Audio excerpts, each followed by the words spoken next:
Hello mga kabisimay. So nandito tayo sa electrical room. Nag-install tayo ng tubo para ito sa FM200 panel. Yan. So dyan sa taas may iniwasan tayo dahil sa AC or aircon. Yan. Dinaan natin yan sa corner. Yan. So papunta doon sa taas. Yan. Binaba natin dito dahil may bill dito sa loob, yung box na 10 by 10 yan, build yan. Binutasan din natin sa likod para sa alarm flasher. Sa labas natin ilagay yung alarm flasher. Dito mahirap yan sa taas, yan wala nang space, hindi maabot yung ano. Tapos may ceiling naman dito sa baba, so ginawa natin ng paraan. Yung 10 by 10 yan sa taas, yan may 10 by 10 doon. Diyan natin gagawing pull box yan. Lagyan natin ng flexible, tapos pwede nang itali natin yung flexible dito sa itaas ng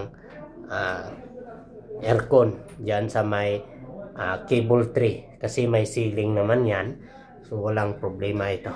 Flexible lang ang ilagay natin. So dalawang zone ito, yung smoke at saka heat.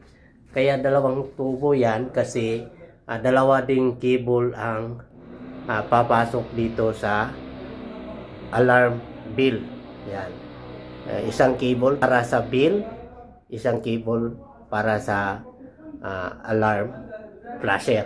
Dalawang tubo ang dinaan natin dyan. So, dito naka-offset na yan. Yan.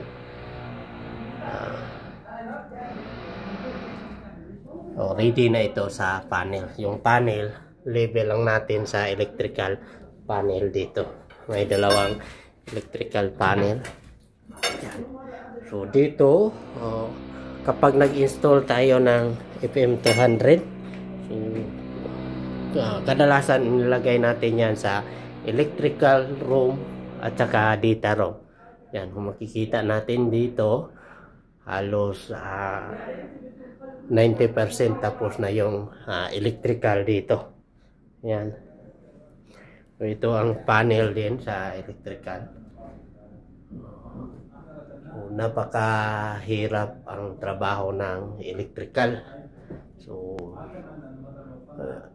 kailangang doble ingat. So ang trabaho ng electrical ay napaka lawak niyan. Depende yan kung saan ka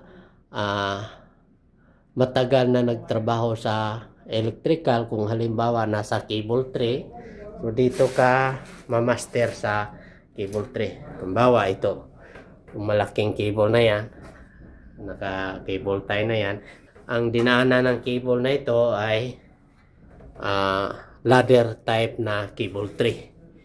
Pag akyat naman sa taas, yan ay perforated na type na cable tray. So ganyan ang mga trabaho sa electrical at saka mga fire safety, fire alarm system. So ang fire safety or fire alarm system, so mas madali ang trabaho na yan kapag ikaw ay isang electrician. O may idea ka na sa mga trabaho na yan. Okay? Kung may idea din kayo sa mga fire alarm system or mga electrical na trabaho, paki-share naman sa comment section. Okay? Bye-bye mga kabisi mind.